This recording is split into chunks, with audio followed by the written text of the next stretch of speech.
오늘 말씀은 계시록 9장 14절에서 21절 말씀을 본문 삼아서 여섯째 나팔에 유브라데에 결박된 네 천사와 2만만의 마병대라는 주제를 가지고 같이 은혜는 시간 갖도록 하겠습니다. 이제 여섯째 나팔이라는 것은 이제 첫째부터 일곱째 나팔까지 있거든요. 근데 이 나팔은 언제 부러지냐? 예수님의 강림하실 때에 천사를 통해서 부러집니다. 천사를 통해서 부러져요. 근데 이제 이단들이나 누구나 이런 어떤 성경을 해석하면서 내가 다 성경대로 한다 이렇게 말합니다.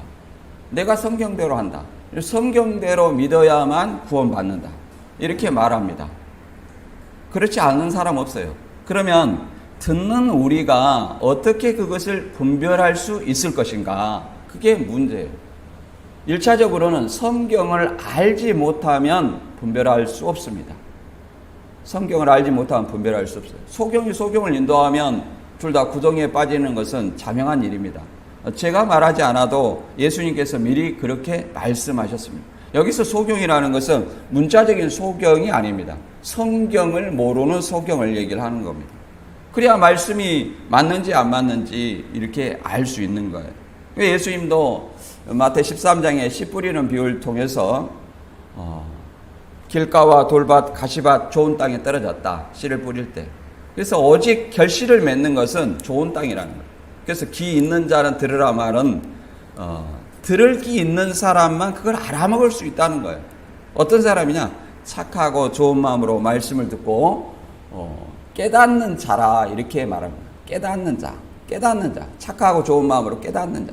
그래서 오늘 이 말씀을 들을 때에도 진짜 어떤 것이 하나님의 말씀에 부합하고 나는 이 말씀을 알아서 과연 주님이 오실 때에 이 나팔 소리를 통해서 심판받지 않는 구원받는 자가 될 것인가, 아니면 말씀을 몰라서 심판받는 불신자가 될 것인가, 이런 어떤 생각으로 말씀을 들어보시기 바랍니다.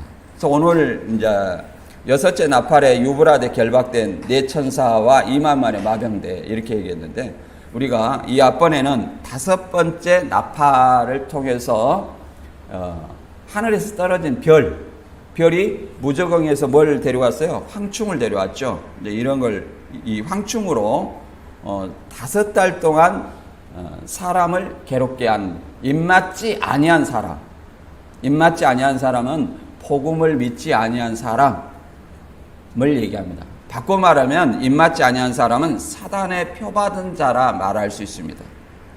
그런 사람들을 5달 동안 해야 하는 어떤 권세를 받았다 이렇게 말했습니다. 오늘 여섯째 나팔도 마찬가지예요. 이제 유브라데에 결박된 네 천사가 있습니다. 이 네 천사가 뭐 하나님의 천사냐 사단의 천사냐, 선한 천사냐 악한 천사냐, 굉장히 이 논쟁이 많습니다. 저도 그 중에 하나를 얘기를 하겠죠. 그래서 여러분들 들어보시고 나중에 판단하시기 바랍니다. 그 다음에 이 유브라데 결박된 네 천사가 이 2만만의 마병대를 이끌고 나옵니다. 그래서 이제 사람 3분의 1을 죽이게 돼 있어요. 그러면 2만만의 마병대는 뭐 이 곱하기 뭐 해가지고 만 곱하기 하고 2억이다. 2억은 중공군이다. 뭐 이렇게 얘기를 하는 사람도 있었습니다. 2만만의 마병대는 뭐냐? 이들의 입에서 뭐가 나오냐면은 세 재앙이 나오는데 불과 연기와 유황이 나옵니다. 이 불과 유황이라는 것은 지옥을 상징하기도 합니다. 물론 하늘로서 불과 유황이 내려와서 심판을 받죠. 어떤 사람이 심판을 받냐면 이 불신자들이 심판을 받죠. 소돔 때에도 하나님을 믿지 않는 불신자들이 심판을 받았고, 또 이 불심판을 받아서 들어가는 어떤 최종적인 어떤 지옥의 형상이 불과 유황으로 타는 못이라고 이렇게 설명합니다. 우리가 이것에 대해서 한번 알아보도록 하겠습니다. 먼저 본문 계시록 9장 13절에서 21절 같이 읽어보겠습니다. 여섯째 천사가 나팔을 불매 내가 들으니 하나님 앞 금내단 네 뿔에서 한 음성이 나서 나팔 가진 여섯째 천사에게 말하기를 큰 강 유브라데에 결박한 네 천사를 놓아주라 하매 네 천사가 놓였으니 그들은 그 멸시에 이르러 사람 3분의 1을 죽이기로 예비한 자들이더라.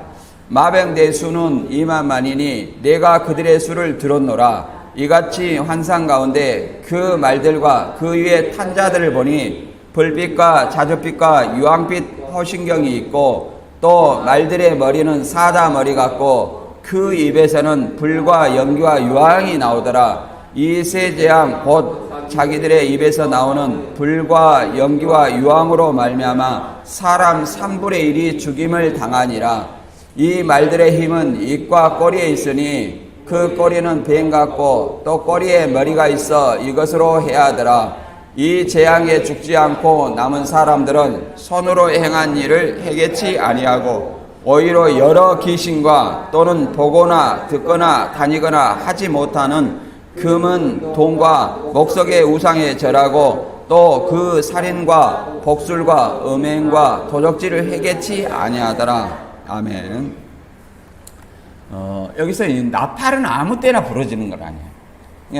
먼저 나팔에 대해서 우리가 한번 마태 24장 30절부터 한번 읽어보고 하도록 하겠습니다. 왜 그러냐면 이 나팔은 예수님이 강림하실 때 천사들이 봅니다. 나팔은 예수님이 강림할 때 천사들이 보는데 이 천사들이 볼 때 심판과 구원이에요. 심판과 구원이에요. 뭐 이단들은 이것을 뭐 나팔이 사람이다 하는데 그 나팔이 사람이다 하고 칩시다. 그럼 언제 나타나야 되냐면 예수님의 재림 때 나타나야 돼요. 예수님의 재림 때 나타나야 되고 또 그 사람은 어디서 나와 있냐면 천사가 하늘에서 오기 때문에 하늘에서 태어나야 돼요. 그런데 하늘에서 예수님이 재림 때 존재하는 어떤 나팔은 사람이라고 말할 수 있어요. 지상에서 태어난 사람은 나팔일 수가 없습니다. 또 더 나아가서 그 나팔로 말미암아 심판과 구원이 이루어져야 돼요. 그럼 사람이 어떻게 그 종말론적인 어떤 심판이기 때문에 너 심판 받았다 그러면 심판 받는 게 아니에요. 너 구원 받았다 해서 구원 받는 거 아니에요. 그냥 여기서는 천국과 지옥, 영생과 영벌로 갈라지는 그런 나팔이라는 것을 우리는 알아야 됩니다. 마태 24장 30절부터 한번 읽어보겠습니다. 그때 인자의 징조가 하늘에서 보이겠고 그때 땅의 모든 족속들이 통곡하며 그들이 인자가 구름을 타고 능력과 큰 영광으로 오는 것을 보리라. 그가 그 나팔 소리와 함께 천사들 보내리니 그들이 그 택하신 자들을 하늘 이 끝에서 저 끝까지 사방에서 모으리라. 이렇게 예수님이 이제 하늘에서 옵니다. 오는데 그때 예수님이 오실 때 땅의 모든 족속들이라는 전 세계의 모든 인구들을 얘기를 하는 거예요. 불신자들, 전 세계 불신자들, 또 복음을 복종치 아니한 자들, 이런 사람들이 통곡을 하게 됩니다. 우리가 마태 25장에도 열처녀가 주여 주여 하지만 예수님을 다 믿은 거예요. 안 믿는 사람은 이미 심판 받은 거예요. 예수님을 주여 주여 하지만 기름을 늦게 준비해서 들어가지 못했잖아요. 그 사람이 누굽니까? 미련한 처녀예요. 그러나 오직 평소에 넉넉히 준비해서 주님의 오실 때 알아본 그들만이 예수님을 영접해서 잔치집에 들어갔다는 것을 알 수 있습니다. 그래서 들어간 자와 들어가지 못한 자, 이 통곡하는 자와 예수님을 영접하는 자, 영접하는 자는 뭘 얘기하겠습니까? 택하심을 입은 자, 사방에서 모은다 이렇게 했죠. 모아지는 자가 있고 그 다음에 통곡하는 자가 있다. 이런 어떤 사실을 알아야 됩니다. 그래서 나팔은 아무 때나 불려지는 것이 아니라 이런 것을 알아야 됩니다. 이게 본문에 이제 계시록 8장부터 나팔이 불려지게 됩니다. 계시록 8장이 나팔이 불려지게 될 때는 계시록 5장에 7 인으로 임봉한 두루마리가 있었어요. 뭐 이것을 이단들은 재림 때 펼쳤다, 재림 때 봉함되었다 이렇게 얘기를 하는데 예수님이 펼치었다는 것은 그들도 다 인정하고 있습니다. 성경에 있었기 때문에. 그러면 예수님이 하늘 보좌에서 보좌에 앉으신 하나님의 오른손에 취한다는 것은 예수님이 먼저 승천을 해야 돼요. 그러면 예수님이 승천한 때는 언제입니까? 십자가에 죽으시고 부활하시고 40일 동안 그 부활한 몸으로 있으시다가 120명에게 이제 복음을 전하라는 사명을 주시고 승천하셨어요. 그걸 이겼다고 얘기를 합니다. 이겼다. 이겼기 때문에 이제 보좌 우편에 앉으셔가지고 뭘 취하는 겁니까? 7인으로 봉한 두루마리를 취하신 거예요. 그래서 6장에서 이제 하나씩 띄었다는 거예요. 그러니까 이미 요한계시록은 펼쳐진 말씀이에요. 그런데 이제 하나씩 띄고 7째 인을 계시록 8장에 띌 때 뭐가 나옵니까? 하나님 앞에 취한 7천사가 7나팔을 받아서 이제 8장에서 4개 불고 9장에서 2개 불고 11장에서 하나 마지막 불게 됩니다. 그래서 이제 8장에서는 이제 5째 나팔을 불었죠.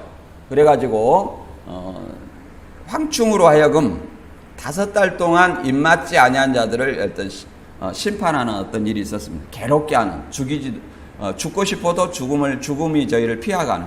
그러나 이제 6째 나팔에서는 이제 유브라데에 결박한 4천사가 있었어요. 그들이 이제 2만만의 마병대를 가져가지고 이제 사람 3분의 1을 죽이는 겁니다. 입에서 나오는 불과 연기와 유화, 이는 심판을 상징하죠. 이제 그래서 이것이 재림 때에 있어지는 일이다. 재림 때 여기서 불과 연기와 유황으로 심판받는 존재는 뭐겠습니까? 예수님을 믿지 아니하는 불신자는 당연히 심판을 받죠. 그러나 예수님을 믿는다 하지만 복음을 순종치 아니하는 자, 하나님의 뜻대로 하지 아니하고 자기 뜻대로 하는 사람. 그러잖아요. 마태 7장 21절에 뭐라고 말했습니까?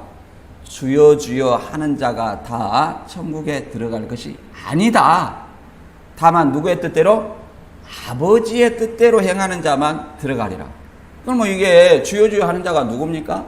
22절에는 이렇게 말하고 있어요. 그 날에 아무도 몰라요. 저도 모르고 여러분도 모릅니다. 오직 누구만 아냐면 예수님만 알아요. 심판의 주체만. 누가 아버지의 뜻대로 했는지, 아버지의 뜻대로 아니하려고 불법을 행했는지 누구만 아냐? 예수님만 안다는. 우리는 판단할 수 없어요. 교회 다닌다고 해서 다 교인이 아니에요. 그래서 그날에 이렇게 말합니다. 불법자가 누가 주여 주여 하고 천국에 다 들어가지 못했냐면 그날에 내가 주의 이름으로 선지자 노릇했습니다. 이렇게 말한 사람이 있다는 거예요. 그게 저도 뭐 장담할 수 없는 얘기죠. 우리가 주의 이름으로 귀신도 쫓아냈습니다. 귀신도 많이 쫓아냈다는 거예요. 이거 하나님의 뜻이라고. 귀신도 많이 쫓아냈다는 거예요. 귀신아 나가라고 많이 쫓아냈다는 거예요. 그리고 또 뭐 했다고 말합니까? 또 우리가 많은 권능을 행했다 이렇게 자랑한다는 거예요. 그러면 얼마나 열심히 했는가를 우리는 알아야 돼요. 예수님이 뭐라고 말합니까? 불법을 행하는 자들은 내게서 떠나가라. 그러면 그 주의 이름으로 선지자 노릇하고 귀신을 쫓고 많은 권능을 행했지만 이것이 결국은 누구의 뜻이었다? 아버지의 뜻이 아닌 아버지의 뜻을 모르고 자기의 생각대로 했다는 것을 알아야 됩니다. 그래서 오늘 이 말씀도 진짜 어떤 것이 아버지의 뜻인지, 아버지의 뜻 성경에 있잖아요. 마지막 때 심판받을 자가 누군지 우리는 그걸 알아서 믿는 것이지, 마치 나팔은 누구, 뭐 대접은 누구, 뭐 이렇게 해가지고 모방을 하는 것은 결코 성경을 이루는 것이 아닙니다. 성경을 이루는 것은 누가 이루는 거냐? 하나님이 선지자를 통해서 장래 이루실 것을 얘기했으면 하나님이 이루시는 거예요. 그래서 예수님을 통해서 이루었잖아요. 그 다음에 신약에 예수님이 사도를 통해서, 요한을 통해서 장래에 이루어질 것을 기록했다면 누가 이루어야 돼요? 예수님이 이루어야 돼요. 사람이 모방을 해갖고 나팔은 누구, 대접은 누구, 그래갖고 언제부터 언제까지 뭐 이루었다. 이래갖고 장막성전 이것은 모방이지 결코 이루는 것이 아니에요. 모방은 사기입니다. 사람이 모방한다고 해서 뭐 그거 이루는 겁니까? 사람이 모방한 것은 결코 하나님이, 예수님이 이루는 것은 아니다. 그래서 특별히 이제 신천지는 이렇게 설명합니다. 7 나팔은 7 육체다. 근데 언제 이 7 나팔은 재림 때 부러진다 했죠? 그럼 재림 때 출현해야 돼. 그럼 그 사람들이 재림 때 출현했습니까? 아니죠. 그리고 이제 이 사람들은 80년 9월부터 84년 3월 14일까지 분다고 얘기를 합니다. 그리고 이제 계시록 이제 여섯째 나팔에서는 연월일시가 나와요. 연월일시에 사람 3분의 1을 죽이기로 예비한 자들. 근데 이 연월일시는 실천지는 장막성전에서 81년 9월 20일 14시에 17명의 목사 임직식이 연월일시다 얘기를 하는 겁니다. 그러면 이런 어떤 말들이 왜 성경적이지 않느냐? 첫째, 신학교를 가지 않는 사람은 목사 안수를 받을 수가 없어요. 임의로 교주가 하는 말입니다. 임의로. 두 번째, 9장 다음에 10장이거든요. 근데 9장의 연월일시가 81년 9월 20일이라면 10장에 책 받아먹었다고 사칭하는 교주는 80년 3월에 받아먹었다 하는 겁니다. 적어도 81년 9월 20일 14시 이후에 받아먹어야죠. 9장 다음에 10장이니까. 근데 3월에 받아먹었다는 거. 논리에 맞습니까? 논리에 맞지 않다. 그리고 셋째, 예수님은 그날과 그 시는 아무도 알 수 없다 이렇게 말했는데 이 날짜를 정확히 안다는 거예요. 날짜를. 이거는 성경적이 아니에요. 비성경적이다. 그러면 이 연월일시라는 것은 뭔 뜻이냐? 하나님의 반드시 정하신 때가 있다는 거지. 맨날 81년 9월 20일 이런 어떤 논리가 아니에요. 저도 날짜를 잡을 수 있죠.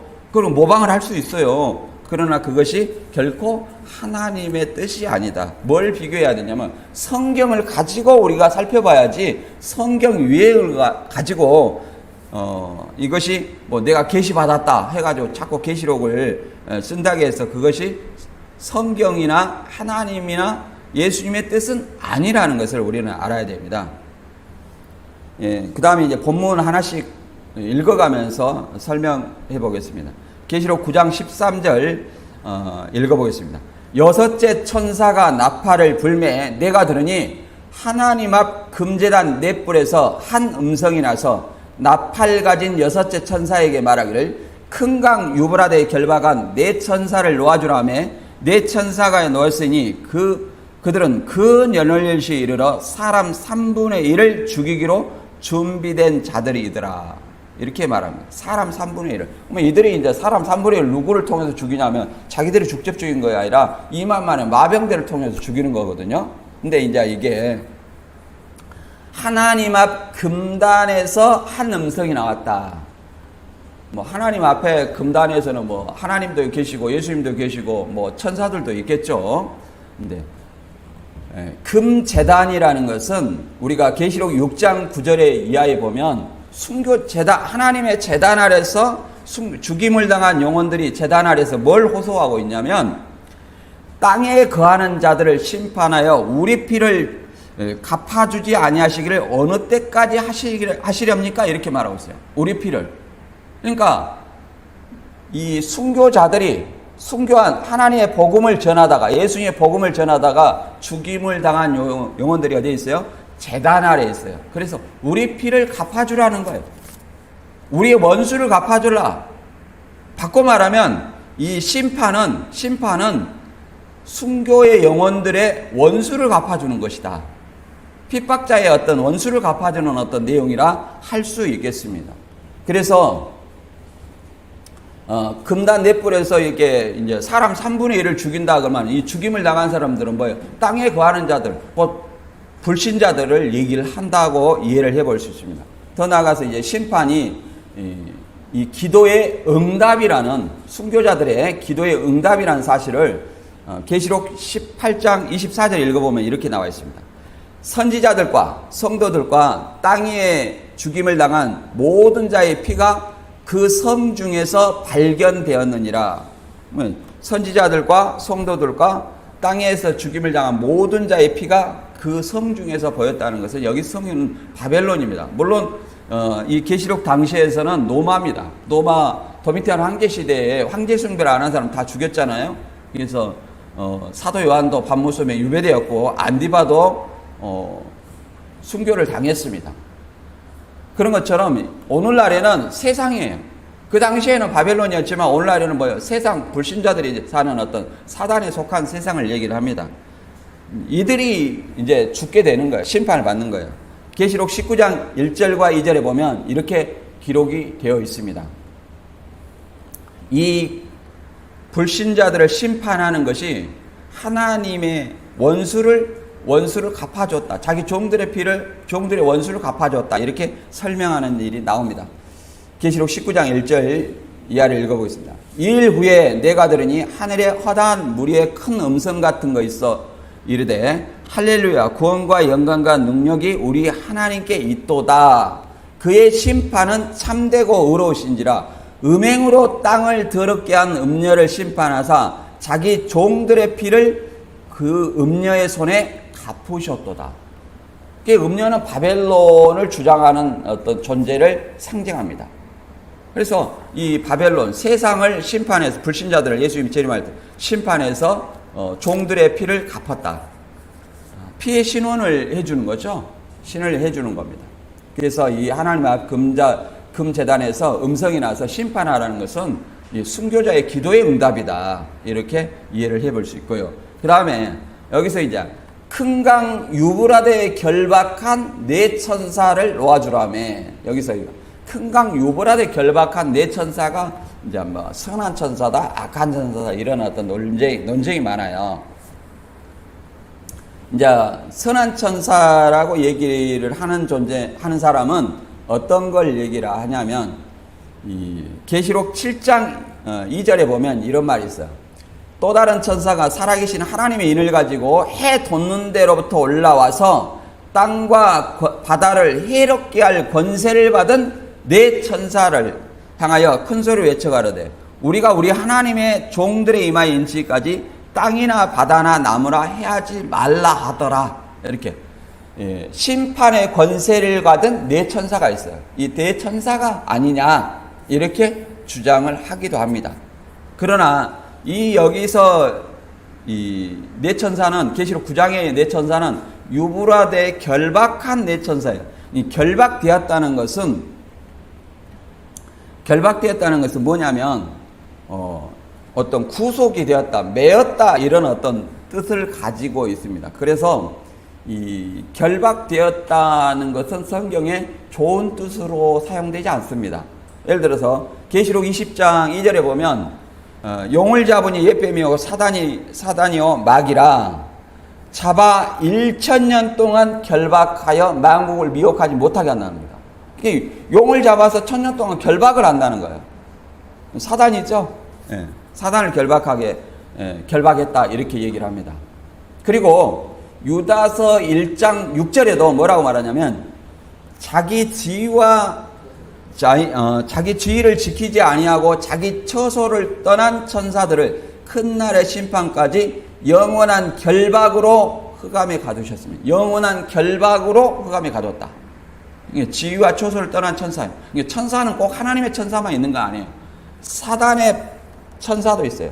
지위와 처소를 떠난 결박한 천사는 뭐냐? 베드로서 2장 4절에는 범죄한 천사라고 얘기를 합니다. 이 천사는 언제 등장해요? 마지막 때, 영원한 심판 어떤 마지막 때, 종말에 등장한다. 그리고 이 나팔 불 때도 뭐예요? 종말 있죠? 예수님 강림할 때 종말 있죠? 이때 등장하는 어떤 네 천사는 누구냐?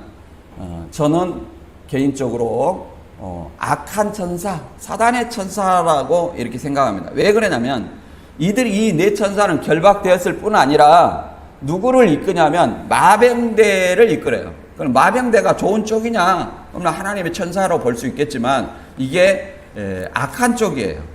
왜 그러냐면 이 마병대로 계시록에 보면은 천사들의 수가 있어요. 계시록 5장 11절에 보면 보좌를 둘러서 많은 천사의 음성이 있으니 그 수가 천천히요 만만이라 이렇게 합니다. 이 천사들의 수와 2만만의 마병대의 수를 들으니 그들이 2만만이라고 이렇게 얘기합니다. 그 수가 2만만이라고 이렇게 얘기해요. 분명히 천사들의 수와 상반된 존재들이라는 것을 우리는 알 수 있어요. 그래서 이 존재가 악한 천사다. 악한 천사다. 그들이 하나님의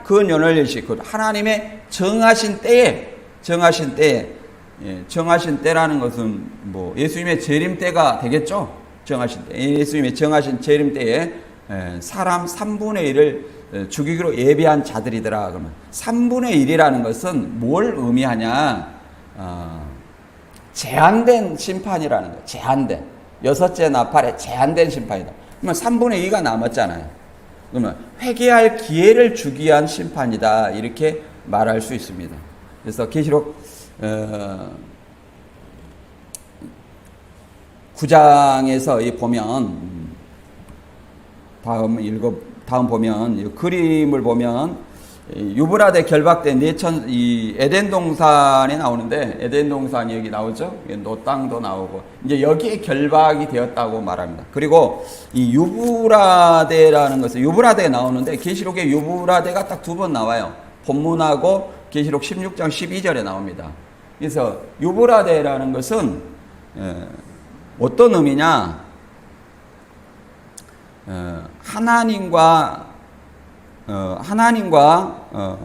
하나님 백성의 어떤 경계를 얘기해요. 경계. 여기서 애국강에서부터 유브라데강까지 너희에게 이스라엘 백성에게 땅을 주었다. 그래서 애국강은 여기 왼쪽이 아니라 여기 빨간 선으로 되어 있는 거 있죠. 여기서부터 저기 우쪽에 있는 유프라테스강 요겁니다. 그러면 이 경계는 뭘 얘기하느냐? 바로 하나님의 백성과 이방 백성의 경계예요. 북쪽에 있는 아수르와 바벨론, 그 다음에 고레스, 오른쪽에 있는 고레스, 이쪽에는 둘러싸여 있는 이 강을 넘어오면 누구를 침범할 수 있어요? 이스라엘 백성을 침범할 수 있는 어떤 경계라고 얘기를 할 수 있습니다. 그리고 이제 그 다음에 보면 2만만이 마병대의 모습이 나오거든요. 모습이 나오는데 이제 그 머리는 사자에 깎고 그 꼬리에 뭐가 있어요? 머리가 있어요. 이거 뱀과 같다는 거예요. 뱀.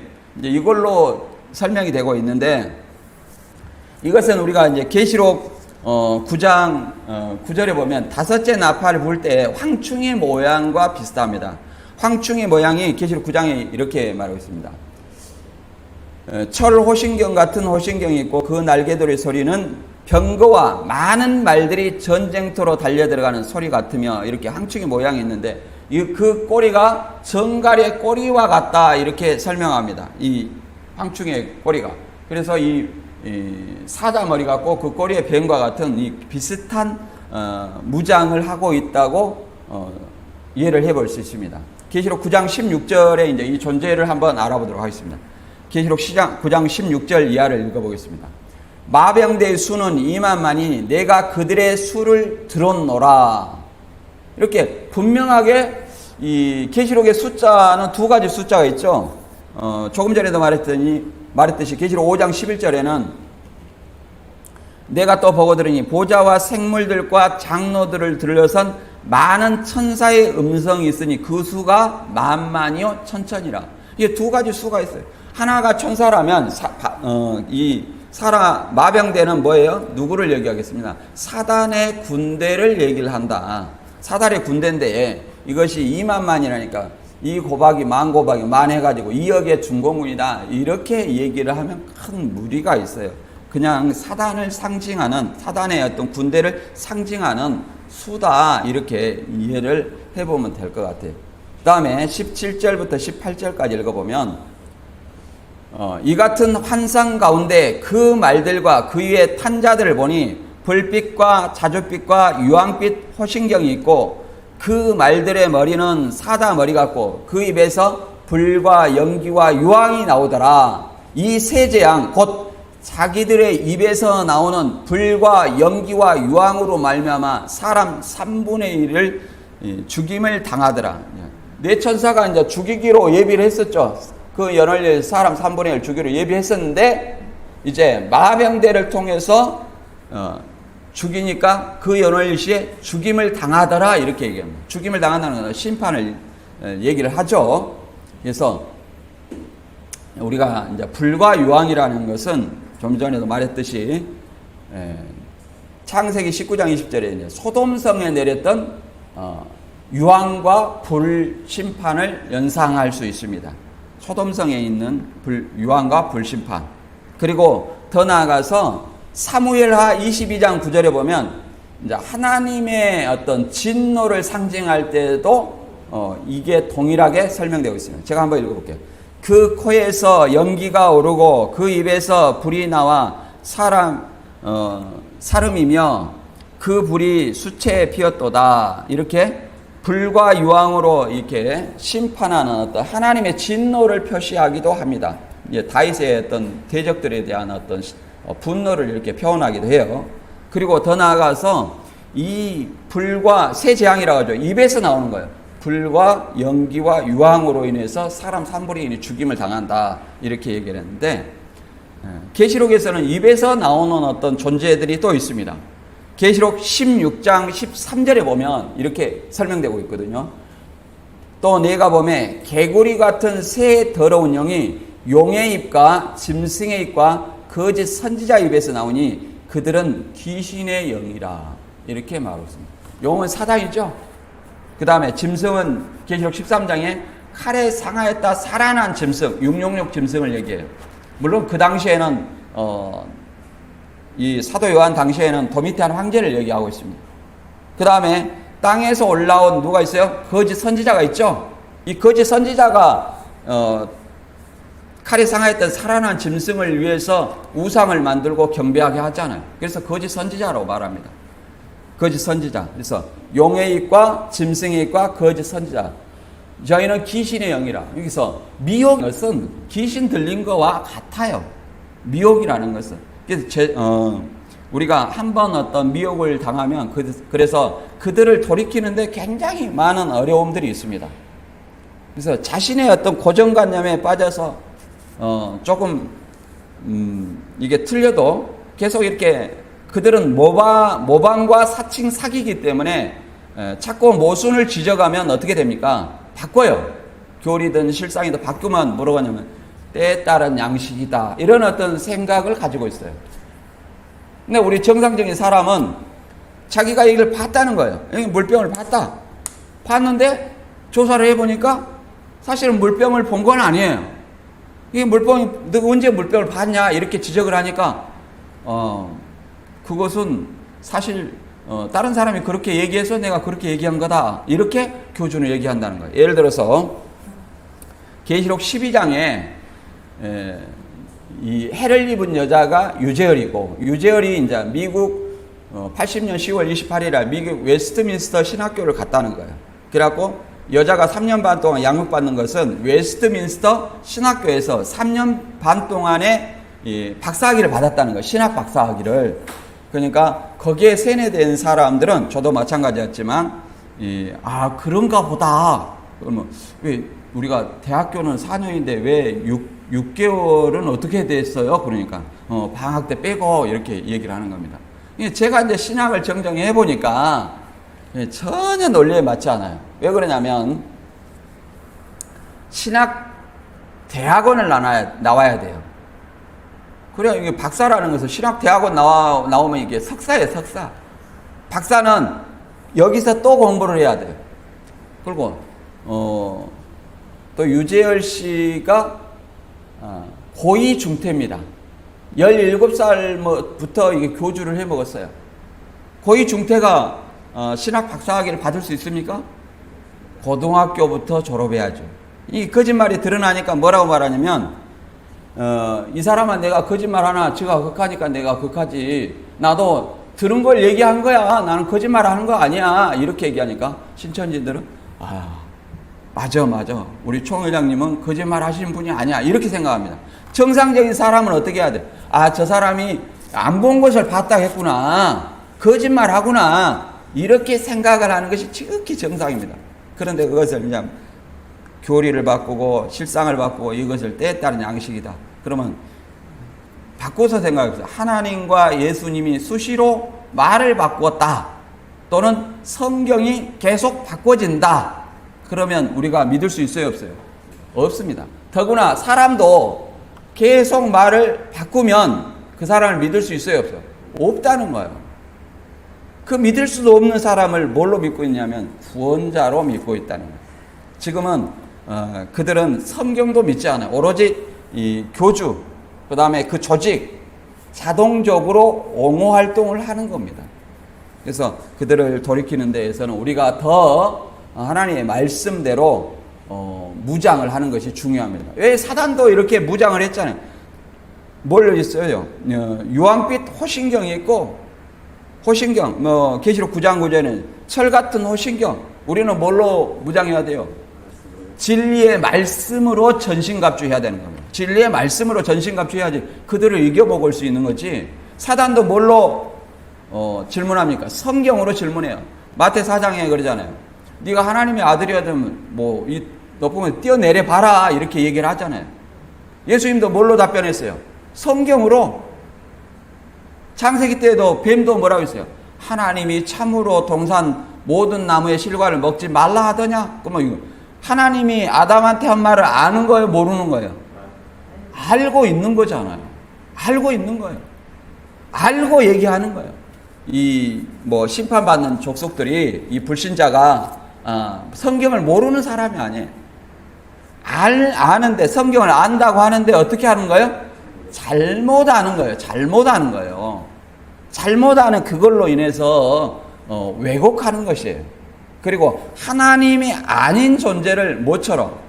하나님처럼 섬기는 거예요. 구원자로 믿게 하는 거예요.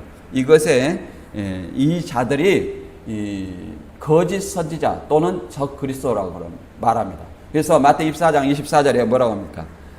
많은 적 그리스도와 거짓 선지자들이 일어나 할 수만 있으면 택하신 자들도 미혹하게 하리라. 이것을 내가 너희에게 미리 말했다는 겁니다. 그러니까 미혹자가 있다는 것은 우리 교회 다니는 사람들은 더구나 어떻게 해야 돼요?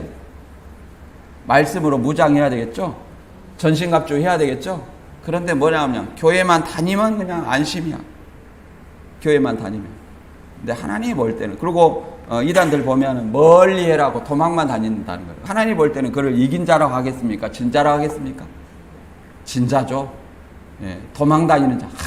저놈이 나를 믿더니 맨 도망만 다니면서 내 이름만 팔아먹네. 그렇게 생각하지 않겠어요? 그래서 우리가 전신갑주에서 그들이 하나님의 말씀으로 다가오면 그것이 뭐가 잘못됐는지 올바로 대처를 해야 됩니다. 깨닫게 해줘야 돼요. 그들도 잃어버린 양이에요. 적대감을 가지고 대하면 되겠어요? 안 된다는 거예요. 그들의 불쌍히 여기고 그들도 모르기 때문에 그렇게 한다. 그래서 진리의 말씀으로 돌이켜야 되는, 그것이 우리의 사명이라는 것을 믿습니다.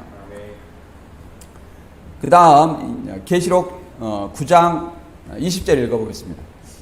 이 재앙에 죽지 않고 남은 사람들은 손으로 행한 일을 해결치 아니하고 오히려 여러 귀신과 또는 보거나 듣거나 다지거나 하지 못하는 금은 동과 목석의 우상에 절하고 또 살인과 복술과 음행과 도적질을 해결치 아니하더라. 그래서 이 재앙에 죽지 않고 남은 사람들은 3분의 2예요. 3분의 1이 재앙에 죽었죠? 3분의 2가 남았어요. 이 사람들은 아직 회개할 기회가 있습니다. 심판을 베푼 것은 뭐냐면은 손으로 행한 일, 여러 귀신과 금, 은, 동의, 목석의 우상에 절하고 살인, 복술, 음행, 도적질 이렇게 행한 사람을 죽였어요. 3분의 1을 죽였는데 심판을 받았어요. 근데 아직도 남은 3분의 2가 있어요. 근데 그들도 여전히 그 행하던 일을 해결치 아니하다. 이게 귀신 들린 사람들의 속성입니다. 그들이 아무리 말씀을 해도 시간이 오래될수록 세뇌가 오래돼가지고 받아들이질 않아요. 귀신 들린 겁니다. 그래서 우리는 진리의 말씀으로 항상 무장해야 된다. 여기서 이제 손으로 행한 일, 여러 귀신과 금운동의 목석의 우상, 살인, 복술, 음행, 도적질 여기 얘기했는데 여기에서는 뭐가 있냐면 십계명에 나오는 것들이 있습니다. 십계명. 자, 십계명에 뭐가 나옵니까? 우상 나와야 안 나와요? 출애굽기 20장 4절에 뭐라고 나와 있습니까? 나 외에 우상을 섬기지 말고, 다른 신 섬기지 말고, 우상을 섬기지 말고, 땅에 아무 형상이든지 만들지 말며 그것에 절하기도 마라. 그 형상. 이 형상을, 그리고 또 오늘날의 우상은 뭐겠어요? 그런 형상일 뿐더러 더 나아가서 하나님이 아닌 존재. 뭐 계시록 그 당시에는 누가 하겠습니까? 도미티안 황제를 하나님이 아니에요. 근데 도미티안 황제를 주와 하나님으로 고백하게 한다는 거예요. 1년에 한 번 이상씩. 거기에 참배하는 거예요. 그것이 뭡니까? 우상 숭배다. 또 더 나아가서 우상 숭배는 뭐냐? 탐심은 우상이라고 얘기해요. 탐심. 골로새 3장 5절에는 이렇게 말합니다. 땅에 있는 지체를 죽이라. 곧 음란과 부정과 사욕과 악한 정욕과 탐심이니 이 탐심은 곧 우상 숭배니라. 탐심도 우상 숭배라 그래요. 또 사무엘에서는 또 이렇게 말합니다. 완고한 마음은 우상 숭배와 같다 이렇게 얘기합니다. 완고한 마음. 이렇게 여러 가지 하나님이 아닌 것들을 숭배하고 자기의 생각을 주장하고 자기의 어떤 완고한 마음, 이거 자기의 생각이죠? 자기의 고집이죠? 이걸 주장하고 하나님의 말씀보다 그 다음에 자기의 어떤 탐심 이런 것들이 다 뭐다? 우상 숭배다 얘기를 하는 겁니다. 계시록에도 13장 14절에 보면 이렇게 말하고 있습니다. 짐승 앞에서 받은 바 이 장을 행함으로 땅에 거하는 자들을 미혹하여 땅에 거하는 자들에게 이르기를 칼에 상하였다 살아난 짐승을 위하여 우상을 만들라 하더라. 이렇게 말하고 있습니다. 짐승 앞에서 받은 바 이적이라는 것은 이 칼에 상했다가 살아난 짐승에서 받은 땅의 짐승은 뭐냐면 거짓 선지자예요.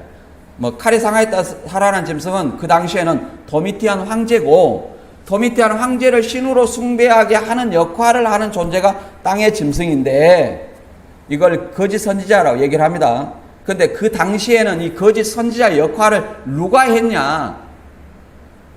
이 제우스나 헤르메스라 이런 많은 어떤 그 우상을 신전에서 섬기는 제사장들이 있었어요. 그와 마찬가지로 황제 형상을 만들어 놓고 그것을 1년에 한 번씩 섬기게 하는, 그 황제 신전에서 섬기게 하는 제사장들이 있었어요. 그 제사장들이 1년에 한 번씩 이 황제를, 도미티안 황제를 주와 하나님으로 고백하게 하는 것, 이것이 거짓 선지자의 역할이에요. 그래서 그 제사장을 거짓 선지자라고 하는 겁니다. 오늘날도 마찬가지예요. 오늘날도 하나님이 아닌 존재, 교주들, 자신을 배도 멸망 후에 출현한 구원자다. 다른 예수죠. 적그리스도예요. 그걸 구원자로 하는 어떤 이 자들이 적그리스도고, 그 적그리스도를 구원자라고 믿게 하는 역할을 하는 존재들이 뭐겠어요? 거짓 선지자다. 더 나아가서 성경대로 가르치지 아니하고 잘못된 가르침을 가르친, 거짓말을 가르치는 것은 뭐라 말할 수 있어요? 거짓 선지자다. 그래서 마태 7장 21절에 그렇게 말하지 않습니까? 우리가 주의 이름으로 선지자 노릇했다. 주의 이름으로 선지자 노릇했는데 왜 심판받냐 이 말이에요. 왜 불법자를 하냐 말이에요. 그것은 그가 거짓말을 가르쳤기 때문에, 아버지의 뜻을 가르치는 것이 아니라 자기의 생각대로 성경을 해석해서 가르쳤다. 이렇게 우리가 이해를 해볼 수 있어요. 그래서 우리 자신들은 이 본문 말씀대로 어떻게 해야 돼요? 이 사단도 전신갑주로 이 무장을 했는데 우리는 어떻게 해야 돼요? 하나님의 진리의 말씀으로 전신갑주해야 돼요. 그래서 이 말씀을 통해서 우리는 주님의 강림하실 때 말씀과 기도로 항상 깨어서 그날과 그 시를 알아요, 몰라요? 모르기 때문에 준비해야 된다는 거예요. 내일 주님이 오신다. 그러면 내가 영접할 수 있습니까? 우리는 이렇게 생각해 봐야 돼요. 그래서 오늘 말씀 다시 한번 정리하면, 여섯째 나팔 불 때에 유브라데 결박한 네 천사와 2만만의 마병대는 사단의 2만만의 마병대를 이끈 그 천사는 범죄한 천사다. 결박된 네 천사는 범죄한 천사다. 그들로 인해서 사람 3분의 1이 죽임을 당한다. 입에서 나오는, 마병대 입에서 나오는 불과 연기와 유황 이 세 재앙으로 인해서 심판을 받는 거예요. 언제? 주재림 때. 그래서 3분의 1을 심판을 한다는 것은 제한된 회개할 기회를 주는 거다. 그런데 그 회개할 기회를 주었음에도 회개하지 않는다는 거예요. 여전히 그 습성, 살인, 복술, 거짓말, 우상숭배 이런 것들로 회개하지 않는 거예요. 그래서 우리는 아직 예수님이 재림하지 않았기 때문에 회개할 기회가 있습니다. 그래서 저와 여러분이 오직 그리스도만이 나의 구주시기 때문에 이 말씀으로 무장하고 그리스도 오실 때까지 말씀과 기도로 늘 깨어서 내가 지은 죄를 회개하는 그것만이 주님의 이름으로 천국에 들어갈 수 있는 방법임을 믿습니다.